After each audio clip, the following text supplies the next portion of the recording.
le chemin d'écriture qui a été le vôtre, qui a été respectivement le vôtre, tous ces livres écrits, est-ce que vous vous définissez comme un auteur du Nord ou un auteur du Sud?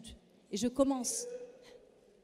On va commencer avec peut-être Samy Tchak, puisque c'est peut-être toute la question de votre dernier roman, Le continent du tout et du presque rien. Est-ce que ça a du sens aujourd'hui, et après, à la lumière de tout ce qui a été dit aujourd'hui ces 4 jours? Bonsoir. J'espère quand même que nous ne serons pas très ennuyeux, parce que les derniers ont souvent été ennuyeux, hein, quand même. Hein, parce que quand on a commence bien. C'est vrai, quand on a déjà écouté les meilleurs, les derniers ennuient en général. La question qui est posée est très intéressante. Moi, je me suis même posé cette question. Le nord de l'Afrique, le sud de l'Afrique, où est-ce que je me situe? Je vais plutôt parler de comment la géographie de l'écriture m'a constitué. Je ne suis pas d'Afrique du Nord, ni peut-être même pas d'Afrique du Sud. Hein. Je pourrais même dire être de l'Ouest, moi. Parce que c'est l'Afrique de l'Ouest qui est quand même, le Togo est à l'Ouest. Si je dois quand même dire, parce que l'Ouest est le plus beau point cardinal quand même. Hein. Ça, on sait que c'est le plus beau point, c'est l'Ouest. Mais moi, je raisonne plutôt en termes d'héritage, en termes de parenté, en termes de transmission. Et sur ce plan-là, j'ai 2 pères ici. Ils ne vont quand même pas venir me dire que je suis indigne d'eux, puisqu'ils sont déjà morts. Donc, c'est un avantage.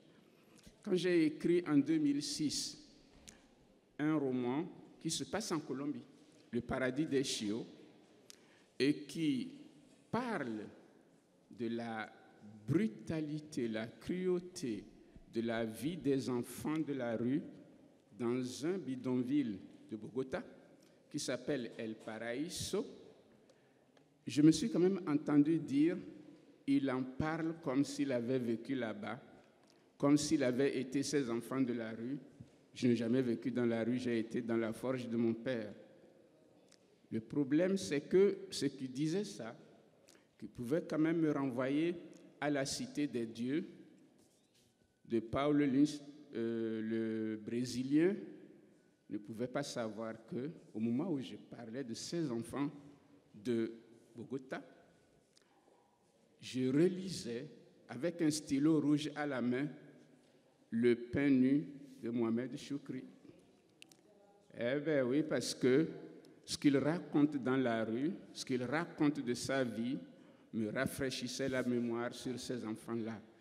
Et quand je me sentais aussi dans la nécessité d'être un peu libre dans mes propos en parlant de ce qu'est l'amour, Mohamed Leftak venait quand même à mon secours, parce que chez lui, j'ai trouvé un ton un peu libre que je n'ai pas nécessairement trouvé chez mon autre maître, qui est Kateb Yassine, ou chez quelqu'un comme Driss Shraibi, ou chez ma mère comme Assia Djeba, ou chez mes filles comme Kauter Adimi, qui a sa marraine dans la salle, ou mes petits frères comme Salim Bachi, ou mon frère et ami qui est Boalem Sansal, mon grand frère Yahya Belaskri. Je pense quand même que je n'ai pas de nord ni de sud pour le continent africain. J'ai plutôt un territoire sans frontières nécessaires, des gens qui m'ont nourri d'où qu'ils viennent. Je cite certains parfois, comme d'autres citeraient la Bible, des gens comme Edmond Jabès, Albert Kosri m'accompagnent chaque jour.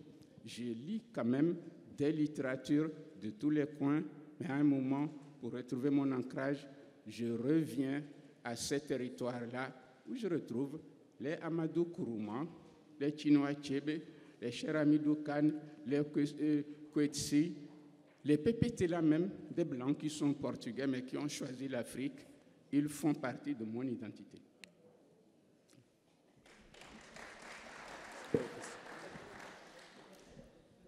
Fouad-Laroui, je vous pose la même question et je rappelle que votre dernier bébé, 30 jours pour trouver un mari, un roman acerbe, drôle, C'est pas un roman, c'est un manuel. Un manuel pratique, d'accord. Chacun son point de vue. 30 jours pour trouver un manuel. Avec la caractéristique que ces 30 conversations s'inspirent de l'histoire vraie. Ah oui, c'est tout à fait. Authentique.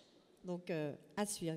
Je vous le recommande également, tout comme le livre de Sami Tchak, 2 livres formidables que j'ai la chance vraiment de présenter avec vous aujourd'hui. Même question, foi de la Louis, donc, nord, sud, après tout votre parcours. Je suis d'accord avec mon ami et collègue Sami. Il y a des questions qu'on nous pose et qu'en fait qu'on ne se pose pas généralement, mais après on nous les pose, ça nous force à nous poser.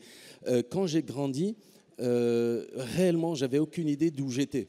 Réellement, je ne savais pas où j'étais. Je suis né totalement par hasard à Oujda. Donc je suis ni du nord ni du sud, je suis de l'oriental, tu vois. L'oriental. Mais quand j'étais petit, je grandissais dans les écoles de la mission française, l'école Honoré de Balzac à Knetra et l'école Charcot à Jdida. Et dans les 2 cas, en fait, on habitait dans des quartiers populaires. À Jdida, on habitait dans un quartier qui s'appelait, à côté de l'Al-Azhara, c'est vraiment un quartier populaire de Jdida. Mais j'étais à l'école française avec mes frères et sœurs. Donc on était dans un univers mental, un imaginaire qui n'était pas du tout celui du quartier populaire dans lequel physiquement on habitait. Donc déjà, il y avait au départ une incertitude, mais bon, je ne pouvais pas la théoriser, j'étais juste un petit garçon. Et j'étais constamment dans les livres. Donc pour moi, l'univers mental commence avec, tu te souviens, Oui, oui, et le taxi jaune. Parfaitement. Oui, oui, et le taxi jaune. Là, mais après, c'était la bibliothèque, c'est les couleurs, la bibliothèque rose, verte, Club des 5, Clan des 7, Comtesse de Ségur. Non, mais c'est vrai, ce n'est pas une boutade, c'était dans cet univers-là. Et pour moi, il était très naturel. Et je raconte d'ailleurs dans un de mes romans qui s'appelle Une année chez le Français, je raconte une anecdote qui est absolument authentique. C'était en 69, j'étais gamin, j'étais comme ça en train de dormir. Et il y a eu un terrible tremblement de terre. Je ne sais pas si des gens s'en souviennent. Et un tremblement de terre qui a fait bouger finalement tout le Maroc. Et moi, j'étais en train de dormir. Et mon père arrive, il nous réveille, mon frère Youssef et moi, et ma soeur Nadia. Et il nous dit d'ailleurs cette phrase extraordinaire. Il dit « N'ayez pas peur, ce n'est qu'un tremblement de terre », alors que la terre est en train de boum, boum, boum, la terre. Et ce qui est extraordinaire, je le raconte dans ce roman, parce que je ne m'en rendais pas compte, j'avais 7-8 ans, c'est que j'ai pris mes lunettes, la terre tremble et on entend un bruit et les gens sont en train de dire « Ya Latif, Ya Latif », la panique générale. Je prends mes lunettes, je les mets comme ça et je vais à la bibliothèque et je prends les enfants du général Dourakine, de la comtesse de Ségur et je descends les escaliers et là dans la rue, les gens couraient dans tous les sens, l'affolement, c'est le dernier jour est arrivé, la terre tremble et moi je cherche un lampadaire et je me mets en dessous et je me mets à lire le capitaine Dourakine. Et quand c'est fini, je lève les yeux, je vois mon père et mon frère qui me regardent comme si j'étais un petit extraterrestre avec les générales Dourakine. Et bon, sur le moment, on ne peut pas faire la théorie de ce qu'on fait quand on est gamin. Mais plus tard, je me suis rendu compte d'une chose. C'est que pour moi, le vrai réel était dans les livres. C'est-à-dire que ce réel menaçant, dangereux, la terre qui tremble, les gens qui pleurent, qui crient à la terre, etc., c'était pas, le réel était dans les livres. Et dans ce cas-là, le territoire, il est où? Ben, il est partout, il est dans le monde. On a tous lu les grands Russes, je pense que tu as lu Sami en français, je suppose, toi aussi. Les grands Russes, les Français, tous ces gens-là, ce sont des gens de partout, mais on est dans ce territoire-là. Et j'ai toujours eu l'impression, encore jusqu'à aujourd'hui, que j'ai toujours été dans un territoire universel, dans l'univers des écrivains. Je finis en racontant une expérience qui m'est arrivée très récemment. J'étais chez des amis et il y avait un livre qui traînait chez eux. Je devais prendre la route pour rentrer à Ben Guerir. Je prends ce livre. Je suis désolé, j'arrive pas à me souvenir du nom de l'auteur. C'est une écrivaine, on dit maintenant, taïwanaise, dont je n'avais jamais entendu parler. Et je prends le livre en me disant, je ne vais pas aimer, c'est pas mon truc, je connais rien, moi, à Taïwan, etc. Et le livre était passionnant. Vraiment, je suis rentré, je ne l'ai pas lâché jusqu'à 2h du matin. Ça se passait en Chine, c'était une histoire de paysans, un truc comme ça. Totalement. Et là, je me suis retrouvé dans ce monde-là, tu vois, Donc, j'ai des difficultés à répondre réellement à cette question sur les territoires, etc. J'essaie d'être ancré, je suis marocain, j'essaie d'être ancré ici et tous mes bouquins se passent finalement au Maroc, mais de par la lecture, et les gens qui sont là, si nous font la métier d'être là, c'est parce que ce sont des lecteurs, je ne sais pas si quand on est un grand lecteur, si on est réellement ancré quelque part. On est plutôt ancré dans l'imaginaire que nous donnent tous ces écrivains formidables qui nous nourrissent. Voilà. On va continuer d'interroger les territoires et votre matière première, messieurs les écrivains, la matière première qui est la langue, ce vecteur majeur de l'écriture. Alors, Samy Tchak, vous avez dit ici même dans cet endroit qu'à partir du moment où vous avez d'emblée décidé ou pas, consciemment, d'écrire en français, vous avez épousé, adhéré un territoire de pensée. J'aimerais vous entendre sur ça. Je fais même partie de ceux qui n'ont pas eu à choisir une langue. Je ne sais écrire qu'en français. C'est vrai que ma langue maternelle n'est pas écrite. Bon, un peu plus tard, j'ai essayé de maîtriser l'espagnol. En espagnol, peut-être que je saurais écrire mon nom. Oui, c'est vrai. C'est vrai. Non, c'est vrai, c'est la seule chose que je pourrais faire en espagnol, écrire mon nom.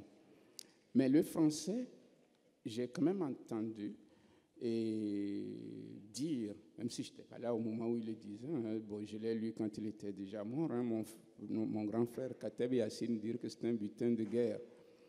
Moi, je n'ai pas fait de guerre. Je suis né après les grandes guerres. Je n'ai pas eu la chance d'en faire une. Je n'ai pas eu de butin. J'ai plutôt eu sur moi le poids de la défaite des miens. Et dans cette défaite-là, le français arrive comme une chose obligatoire. On me l'a appris à l'école en me donnant des coups quand même. Je parle le français mal. On me donne quand même des coups pour l'avoir mal parlé. J'ose parler ma langue maternelle à l'école, on me donne des coups parce que j'ai parlé ma langue maternelle. J'apprends par la suite que cette langue que je maîtrise moyennement quand même par rapport à la moyenne des Français. Très moyennement n'est pas juste une langue, contrairement à ce que les gens croient. Une langue vient d'une vieille expérience qui a duré des milliers ou des centaines d'années, qui a déjà formaté des visions hiérarchisées du monde, et quand elle t'arrive en te disant, toi, le petit sauvageon, ce que je ne t'ai pas parce que je suis forgeron, et les forgerons sont trop fiers pour se considérer comme des sauvageons, tu viens d'accéder quand même à une certaine dignité humaine parce que tu parles le français, la langue des civilisés. Ça, j'en étais fier quand même. Non, c'est vrai, la fierté quand même de devenir un civilisé, personne ne peut dire qu'il ne la ressent pas. Mais c'est quand même dans cette même langue que j'ai appris tout le mépris que les Français ont écrit sur moi. Je lis quand même Gobineau, oui, de l'inégalité des races et tout. Je me dis, oui, en même temps, cette langue si belle, grâce à elle, j'apprends que je suis un inférieur ou que j'appartiens à un peuple d'inférieurs. J'ai lu Lévi-Brûle, La pensée sauvage. J'ai appris donc que, en fait, il y a des peuples qui ont une rationalité et des peuples qui ont des pensées un peu symboliques, des sauvages qu'il faut peut-être sauver de leur forêt, même si moi, je n'ai jamais connu une forêt, ça c'est vrai. Je suis de la savane, donc on ne pouvait pas me sauver de la forêt. Mais au moment où je me suis mis à habiter les territoires littéraires, une chose m'est venue quand même à l'esprit. Une fois, je me dis, j'aime Dostoïevski, j'aime Tchekhov, j'aime Bulgakov et tout. Et puis je me rends compte que, en fait, je ne les aime pas dans ce qu'ils ont écrit. Je les aime dans ce qu'on a quand même pu en dire en français. Et que tous les auteurs maghrébins que j'ai cités, je les ai lus en français.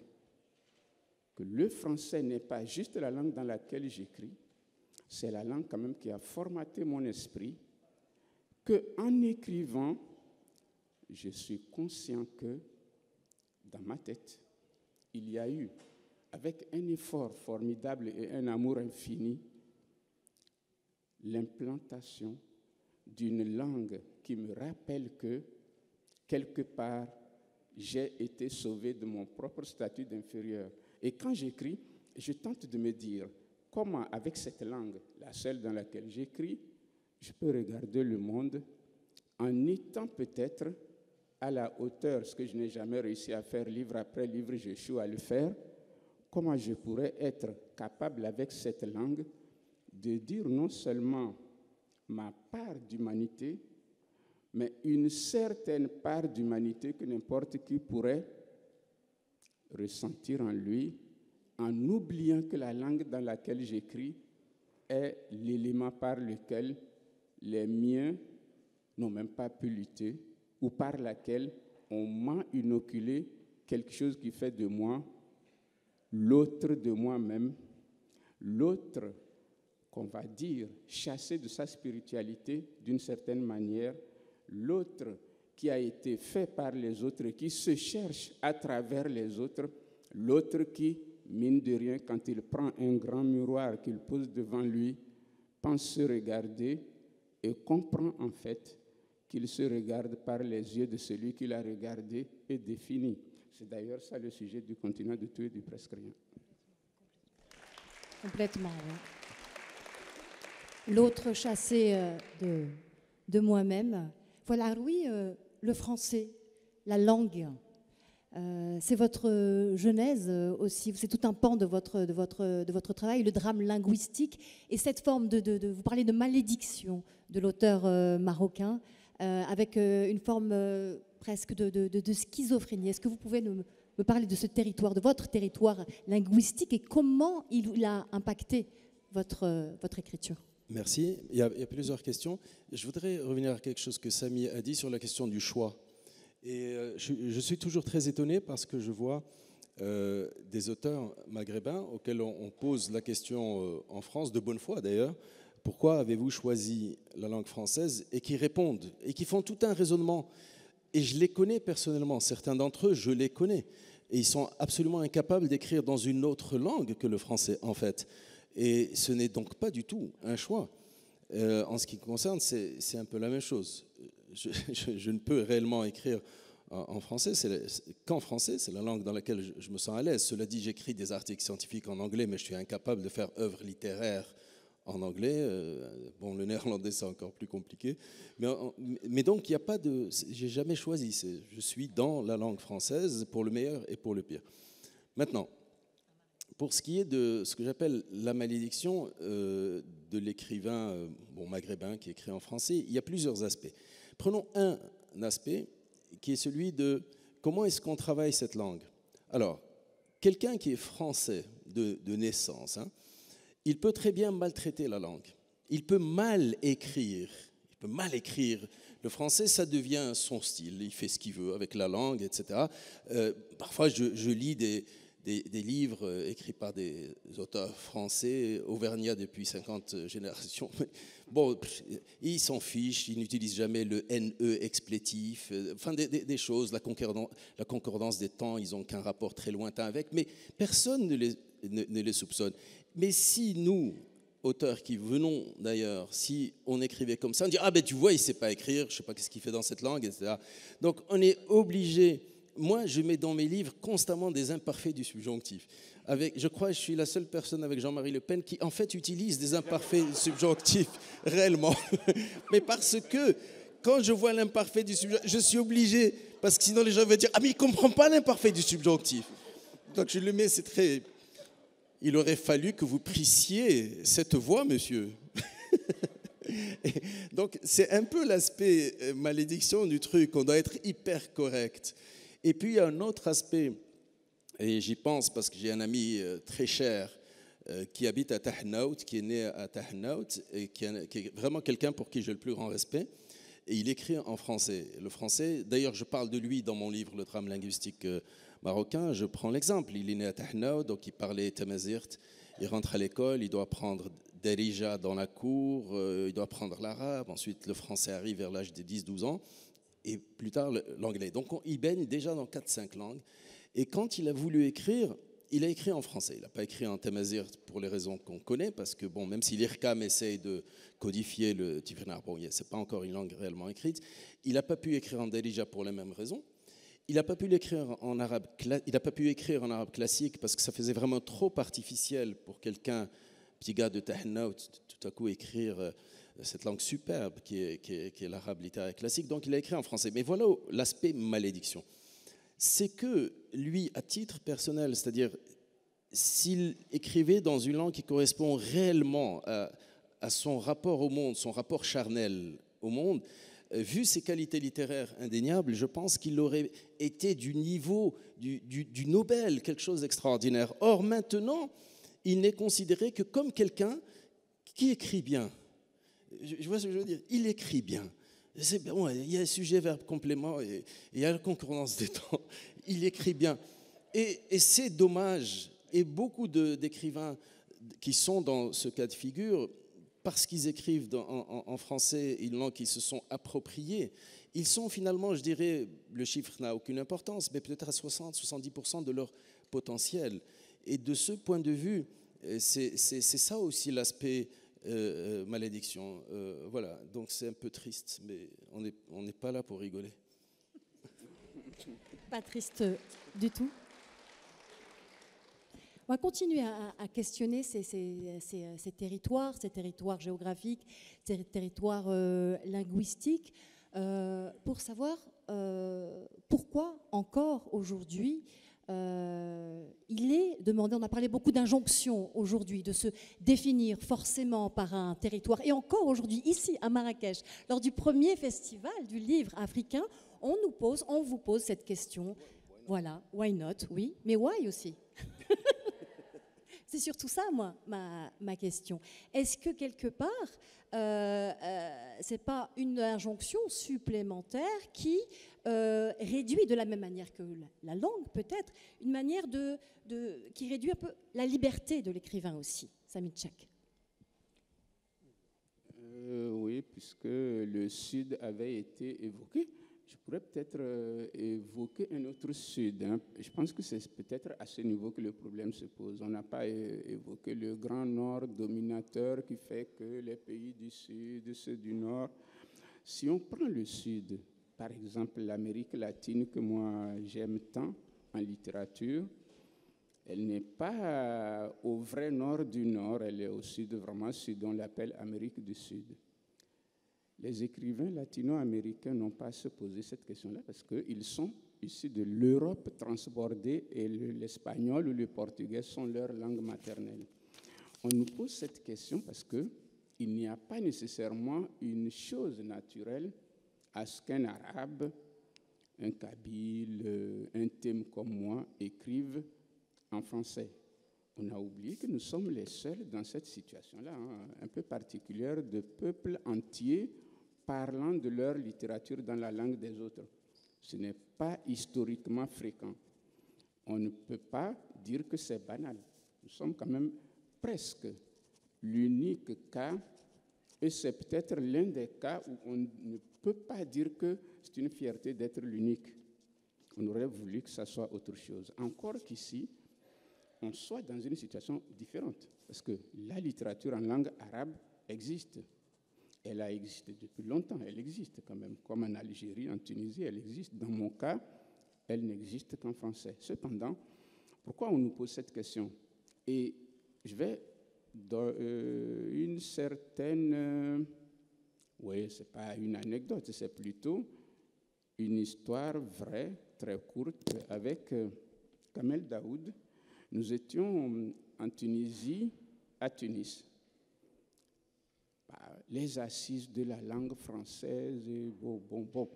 Écrivain francophone, assises de la langue française, oui, l'Institut français était là, donc comme d'habitude, et c'est tant mieux. Et il y avait un débat, l'écrivain francophone est-il un traître? Ça, c'est le matin. On a pris un bon café, on a traité du traître. L'après-midi, l'écrivain francophone peut-il s'approprier cette phrase de Kateb Yassine? Le français est un butin de guerre. Ce n'est pas le débat qui a été intéressant pour moi. Ce qui a été intéressant, c'est quand même Kamel Daoud. C'est un petit frère. Le matin, je l'ai senti agacé au bout d'un moment. Ça se sentait dans sa voix et dans ses yeux. L'après-midi, il s'est porté malade.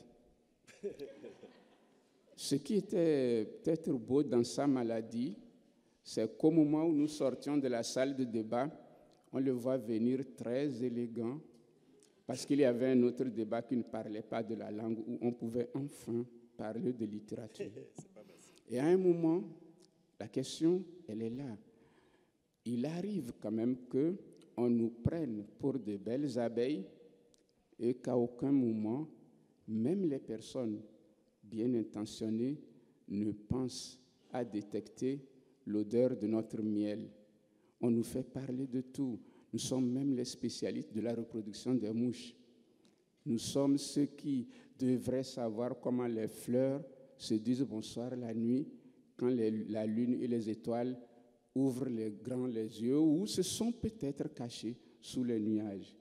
Il arrive rarement que de nos livres, on entende la moindre voix. Donc, nous sommes quand même en train de parler de la langue, alors qu'au-delà du français, il existe peut-être une langue souterraine de l'écrivain qui, parfois, il faut le reconnaître, je le dis, je l'avoue, peut être quand même très médiocre, peut-être que, mais en même temps, j'aurais, moi, préféré que parfois, on entende la médiocrité dont j'ai été coupable en essayant d'écrire que de ce débat qui est très beau, mais qui, malheureusement pour moi, et c'est ça quand même que je trouve triste pour moi, ne fait que m'obliger à essayer d'être digne du passé, parce qu'il m'arrive de temps en temps, quand j'ai une insomnie, d'aller lire ce que les Senghor disaient déjà sur cette question, et je me rends compte qu'ils étaient plus intelligents que moi. Donc, ce que je tente de raconter, des aînés avant ma naissance l'avaient même déjà dit mieux, et j'ai parfois un petit peu de gêne à leur égard. Je me dis, s'ils m'entendaient, je dis, bon, ce que nous avons dit, ils sont encore en train de le dire. Mais en même temps, qu'est-ce que nous pouvons faire, puisqu'on nous dit d'être héritiers du même malaise par rapport à une langue, celle du colonisateur. Héritier du même malaise, celle d'une langue, celle du colonisateur Fouad Laroui. Qu'est-ce que ça vous inspire? Bon, d'abord, je dois dire une chose, c'est que je ne regrette pas un seul moment d'être passé par les écoles françaises, parce que j'ai eu des professeurs dévoués, des professeurs de très haut niveau qui nous ont donné un enseignement fantastique. Et en plus, j'ai eu, par le français, j'ai eu accès à toute la littérature universelle, y compris d'ailleurs Negem Mahfouz, que j'ai lu en État Haussien, que j'ai lu d'ailleurs en français d'abord. Donc, il faut quand même dire d'abord cela. Le français a été pour moi, je parle que de mon cas, une fenêtre ouverte sur le monde, une fenêtre extraordinaire, par laquelle d'ailleurs j'ai pu lire des gens que j'aurais jamais pu lire. Je veux dire, comment il s'appelle l'Albanais qui aurait dû avoir le prix Nobel, qui l'a pas encore eu? Comment il s'appelle? Ismaël Kadare. Mais moi j'ai lu avec émerveillement les livres d'Ismaël Kadare. J'aurais pas pu les lire si j'étais pas passé par le français, parce que je ne sais pas s'il est traduit dans toutes les langues. Donc il faut d'abord dire cela. Bon, ensuite, une fois qu'on a dit ça, c'est très positif. Ensuite, effectivement, il n'y a pas de rose sans épines. Et les épines, bon, écoute, c'est pas grave. Moi, par exemple, ce qui m'a toujours étonné, c'est être renvoyé une sorte d'assignation originaire qui n'est même pas la mienne. Je donne un exemple. Moi, j'adore les digressions. Pour moi, ça fait le sel de la vie. On raconte une histoire, on digresse, un chemin de traverse qui ne mène nulle part, on revient, on se trompe, on parle d'un truc, on ne sait plus. J'adore les digressions. Donc, j'écris comme ça. Et quand j'écris comme ça, la première fois, les premiers articles, c'était toujours on voit bien que c'est un Marocain parce qu'il écrit dans le style des 1001 nuits. Et en fait, j'avais jamais lu Les Mille et une nuits.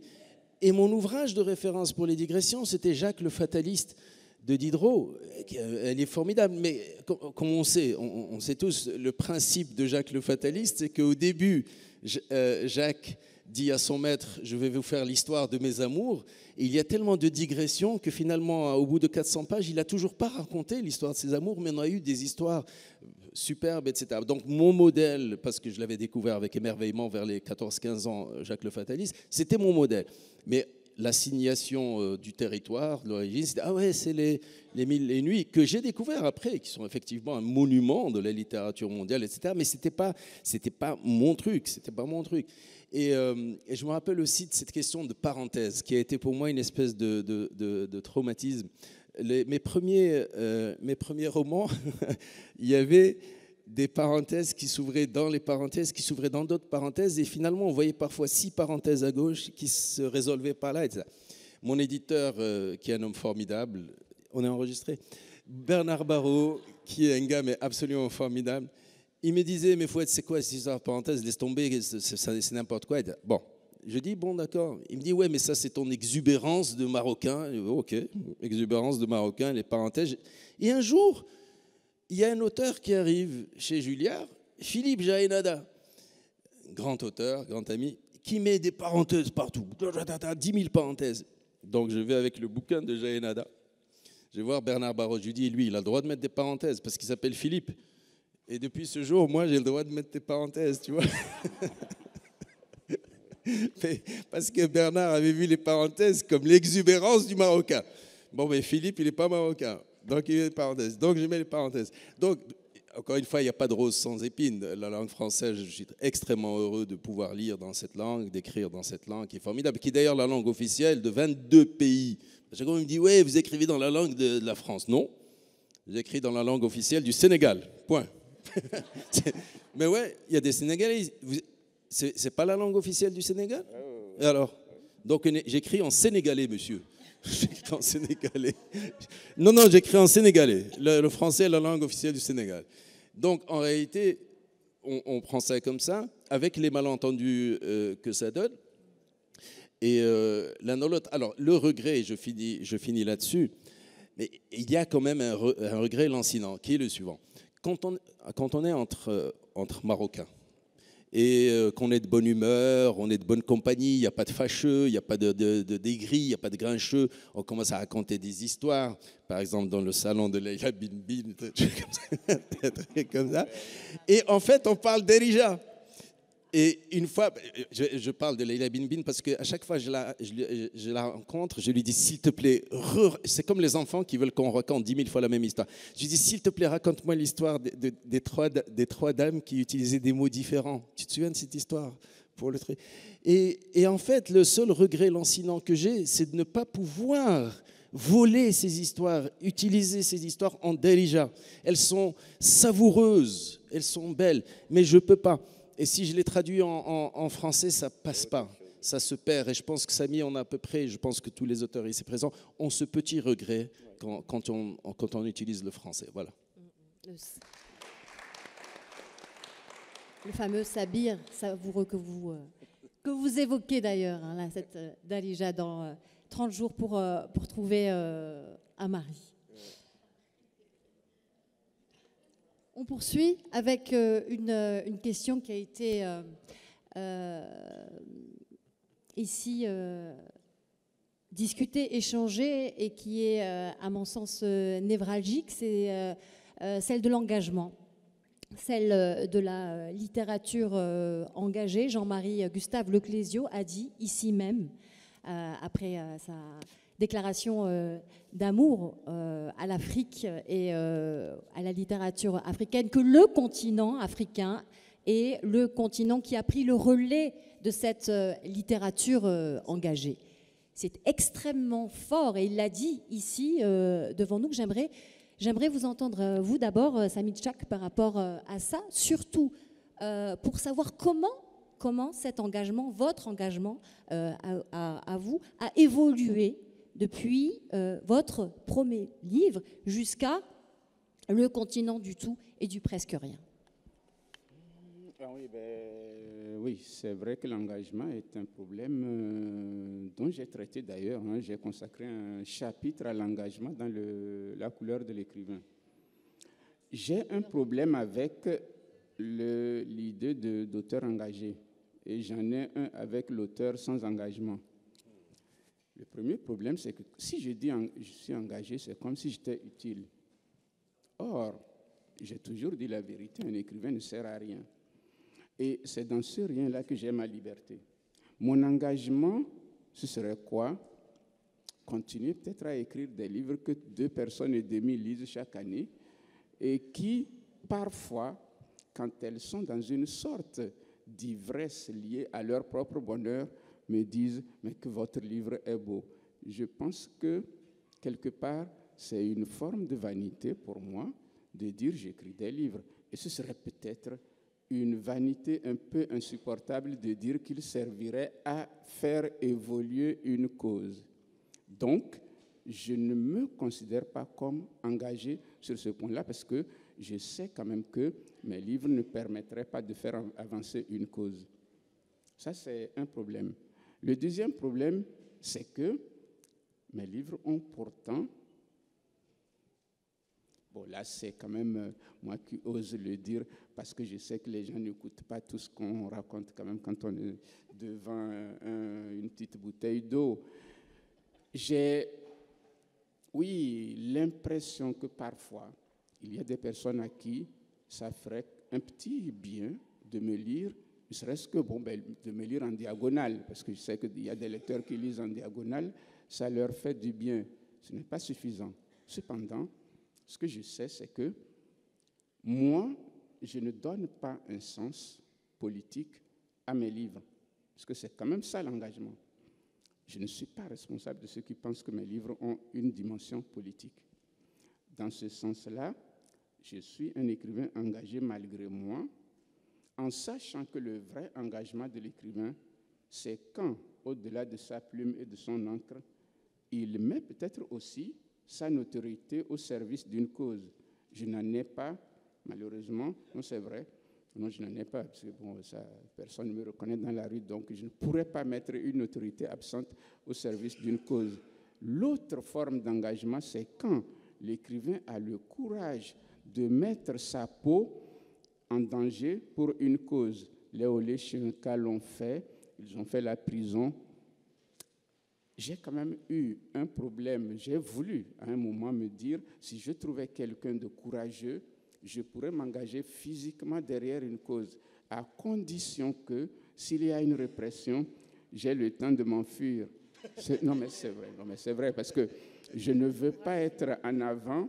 Donc, le seul degré de mise en danger de ma peau, c'est si je suis au second rang. Comme ça, je pourrais au moins témoigner de ce qui arriverait à celui qui est au premier rang. Non, parfois, parce qu'il faut quand même qu'il y ait des témoins oculaires pour dire... Non, mais c'est vrai. Non, mais vous imaginez quand même un homme courageux qui finirait dans la rue sans qu'il y ait quelqu'un pour dire comment il a fini.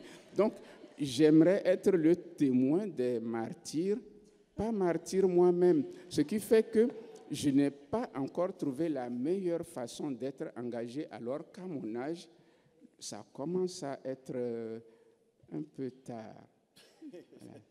À 63 ans, on a plus 50 ans pour s'engager et je n'ai pas encore trouvé la meilleure façon d'être objectivement engagé.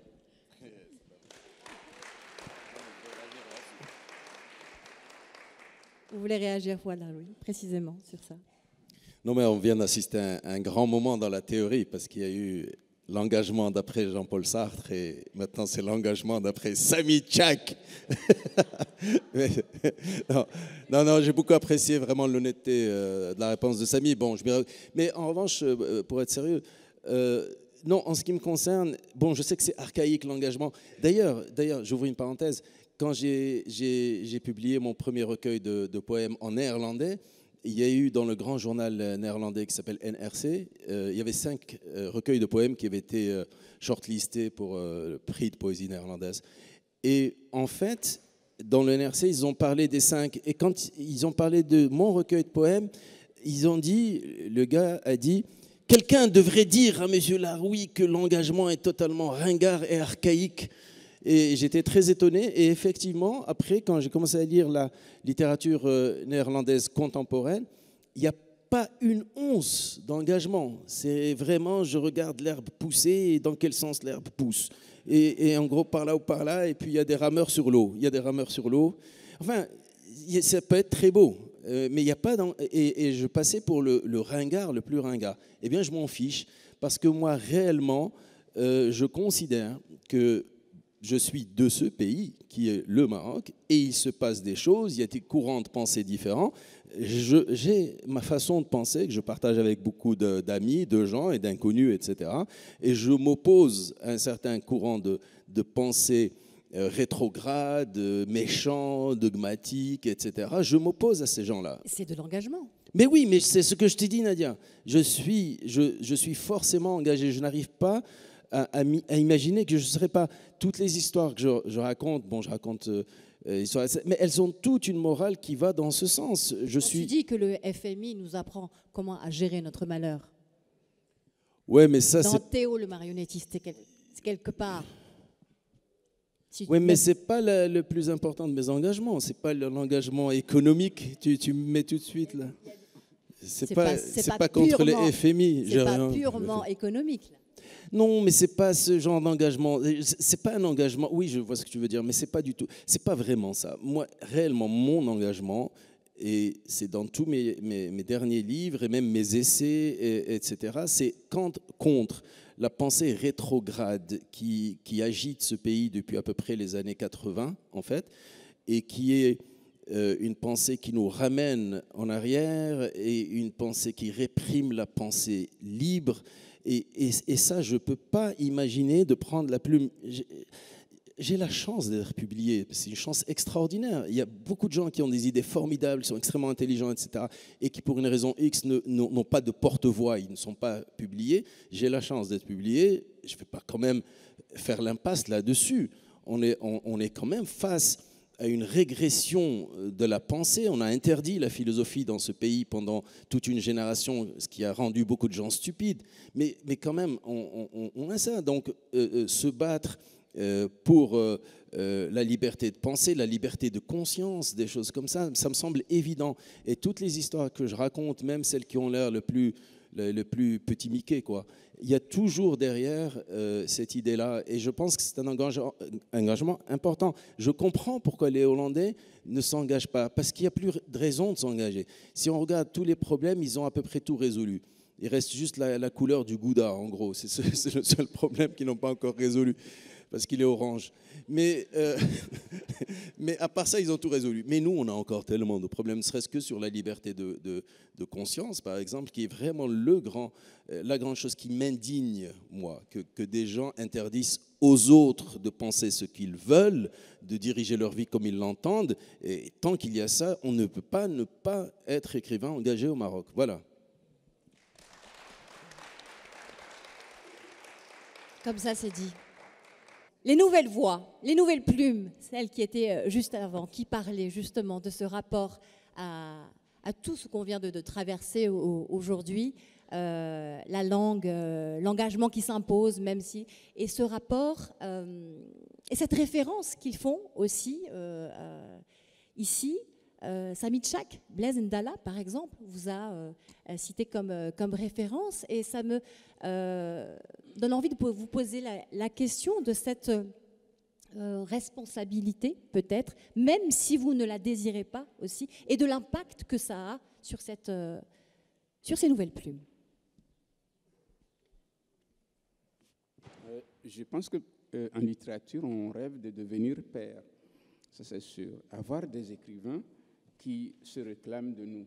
J'ai la chance quand même d'avoir des écrivains plus brillants que moi, qui m'appellent parfois leur père parce que je leur ai ouvert des horizons. Mais en général, ce que j'ai dit quand même à des jeunes écrivains qui m'appellent leur père, Elgas en fait partie, hein, parce qu'on discute quand même énormément, c'est qu'on est dans un domaine où on peut facilement devenir le fils de son fils, dans la mesure où l'antériorité dans l'écriture n'est pas ce qui compte. Il y a des écrivains qui arrivent quand même très jeunes, très très jeunes, ils produisent un texte qui rend ringard tout ce qu'on a lu quand même avant eux. J'ai ressenti quand même quelque chose de ce genre-là pour un livre dont j'ai eu la possibilité de lire les versions. Toutes les versions, c'est le livre de Mohamed Mbougar Sarr, La plus secrète mémoire des hommes. J'ai suivi ce livre du début jusqu'à la fin en sachant qu'à un moment, le sujet, il me l'avait exposé. Moi, avec mes amours latino-américaines, je lui ai fait découvrir Bolaño. Bolaño a changé sa façon d'écrire ou de voir la littérature, mais à partir du moment où il a écrit La plus secrète mémoire des hommes, Mohamed Mbougar Sarr est le fils que je peux aussi considérer comme un père, et comme, c'est-à-dire un père, P-A-I-R, comme auraient dit les Français, et puis un père comme père qui engendre, dans la mesure où la transmission la meilleure doit être dans les deux sens. Celui qui ne sait pas apprendre de celui à qui il transmet, qui croit donc avoir déjà tout su, n'a peut-être pas encore compris que même à notre âge, ce qui est le plus beau, c'est de mériter l'enfance.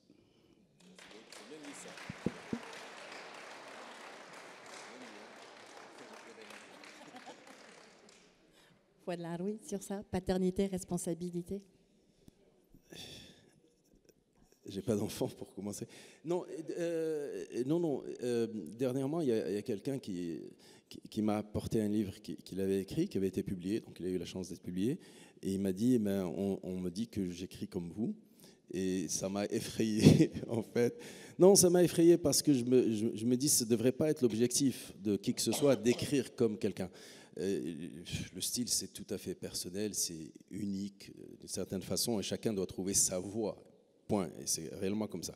Maintenant, si des gens pensent, comme moi, ce que je disais tout à l'heure sur l'engagement, etc., là, je suis bien content. Tant mieux. Plus on sera nombreux, plus on fera bouger les choses. Mais donc, sur le contenu, sur l'engagement, d'accord, avoir une paternité même très réticente, parce que j'ai pas envie de m'imaginer comme père ou grand-père. Oui, d'accord, mais pas sur le style, pas sur la façon d'écrire. Vraiment, réellement, chacun a son style et sa façon d'écrire. Je pourrais jamais écrire comme, je sais pas, comme Serhan par exemple. Il a son style, c'est pas le mien. Il fait très bien ce qu'il fait avec son style. Je peux pas écrire comme lui. Je voudrais pas que quelqu'un se sente obligé parce qu'il aime ce que j'écris, d'écrire comme moi, de mettre des parenthèses partout, tu vois. Non, chacun doit vraiment trouver sa voie. Mais enfin, après, c'est quand même émouvant d'avoir quelqu'un qui dit on me dit que j'écris comme vous, c'est émouvant, mais c'est troublant.